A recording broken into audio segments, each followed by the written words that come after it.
Go ahead. Alright, my name's Lloyd. I live here in Long Beach. I ended up with the name Long Beach Lloyd because of social media. When I first moved here, I put Long Beach, where I live, dash Lloyd is my name, and then it just kind of went together. Everybody started calling me it. So it stuck. I probably, wherever I move, I'll always keep that nickname because, you know, all my homies from the streets, they all know me as that. So I got into lowriding because on my 16th birthday, my parents wanted to help me get a car. They were going to match half of what I had. So I found this kid in the neighborhood, and he had a 1968 Camaro, all muscled out, you know, super hot rod. And I brought it home, and I told him, all right, man, I'm going to take my parents for a ride around the block. And we jumped in. I got my mom in the back seat, my stepdad in the front seat, and I just punched it light to light, smoked it down. As soon as I got done, my stepdad said, turn it around. You'll never have a car like this. So, you know, after that, they didn't want to help me buy a car anymore, so I was trying to figure out what I could buy. And the neighborhood dope man, he had a couple different lowriders. He had a Monte Carlo, he had a Regal, and he had a 62 Impala with some hydraulics on there. And he didn't ever drive it, I think probably because there was just so many issues. Anyways, I went around the corner that day. You know, we'd ridden around with him 100 times, you know, smoking weed. He was like the cool kid in the neighborhood. And I went over there, and they were hitting switches, bouncing it up and down in the front. And it was more of a lay and play, but that guy really knew the rhythm. You know, he could get it. And, you know, I was sold. So I ended up buying that car, and it was just a bucket of worms. It was like, you know, welcome to hydraulics, and everything was leaking. I needed new hoses, new motors, all new batteries, and I had a kid in the neighborhood, and his name was Jesse Galvan. He knew all about hydraulics, and he liked to smoke weed, so every time he'd see me pull into the parking lot, he'd run out there and come hook up my car. You know, he had a battery charger, he'd do all my maintenance, and I just smoked weed with him. So I never realized how expensive lowriding was until later on in life. And then, you know, I've been doing it since I was 16. I'll be 45 this month on the 25th. I just love it. I don't know what it is about it. You know, everyone always asks me, you know, why do I love lowriding? I mean, I love the aspect of everybody hanging out and chilling. I like all the family together, you know. I mean, it's just something I could do and share with my kids, and it keeps me off the streets. You know, if I wasn't dealing with these lowriders, I don't know what I would do. I'd have so much free time, you know. My spare time is really just these cars. And I think I need an intervention.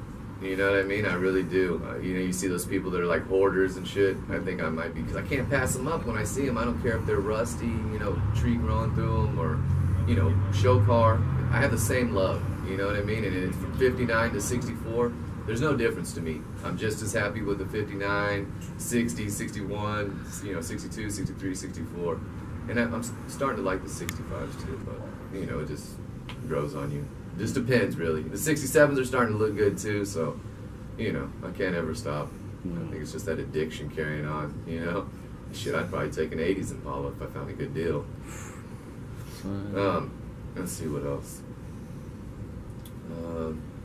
Oh, now that I live in Long Beach, when I first bought my first car that actually lifted off the ground, I met this guy named Roger. It's Gordo for Life Hydraulics.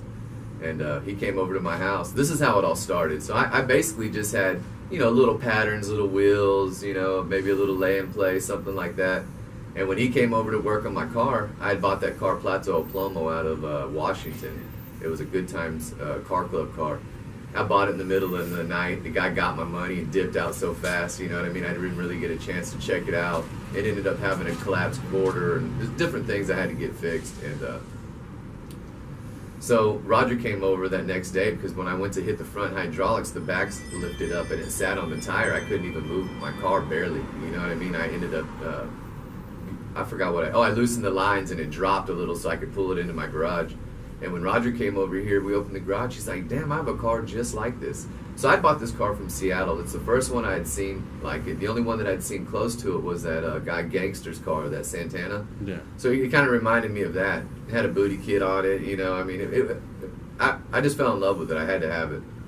So anyways, so when he tells me I have a car just like that, I'm like, all right, you know, I think he just means he has a white Impala. So he gets to fixing my hydraulics. He's actually a cool dude. We become good friends. And he says, hey, I got some Daytons at my house. Why don't you ride over there with me? I jump in his car and ride over to Gardena. And he shows me his car. When he opens his garage, it's almost identical.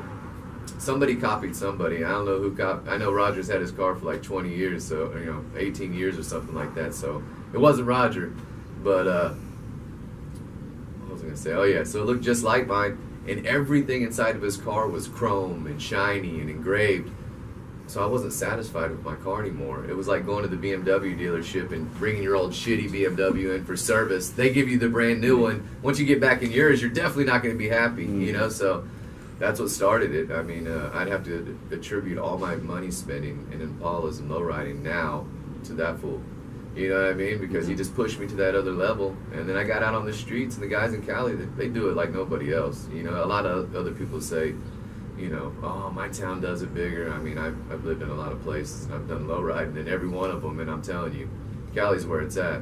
I'd have to say the only one that I've noticed that can hold, you know, even keep up with the Cali game is Japan.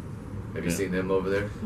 Japan's going hard. They definitely have some nice cars. I'd like to meet a bunch of the dudes. They hit me up on Instagram, but I guess that maybe there's a language barrier. Some of them speak English, some of them don't. You know, I'd love to go over there and just, you know, ride around. I'd like to go over there and meet the guy that has Santana and take a dip, you know? That'd be cool. But, yeah, that's pretty much it, man. I just have to attribute all this shit to a fucking OCD addiction, you know what I mean? I can't pass them up. And if I think there's $1 to be made, it's, you know, flipping them. That's kind of how it is. Right.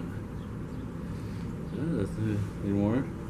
I don't know, whatever he wants to add. Doesn't matter. I don't think. Your daughter's car. Oh, yeah, okay. What got you inspired to?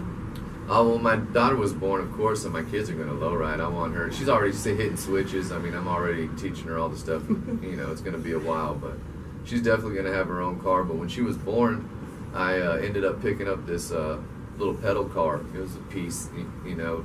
There was a couple different pieces to it. It was all rusty. And I met these kids over in Santa Ana, and this kid Ruben, he's the one that did it all, actually. He molded it, made it the whole single unibody. He candy painted and cleared, you know, did the little patterns and pinstriping. And, you know, I probably have like $700-800 in that stupid little car, but she loves it. Every time I threaten I want to get rid of it and get her a different one, she starts crying. So this might just get passed down to my son. We might just change the paint or something, you know. I want to get her one of those electrical Impalas, but they're so slow. I want to get one that's actually fast. The little, I wish I could take the motor from her Volkswagen and put it in there, because then she could dip normally, you know? When you see people driving them, their little kids, lowriders going, you know, I want her to be able to, you know, dip it. But some guys are coming up with some shit. You know, I've seen a couple guys they make it where they can lift their kids' wheels, and I'll get there. But yeah, man, that's a little beauty.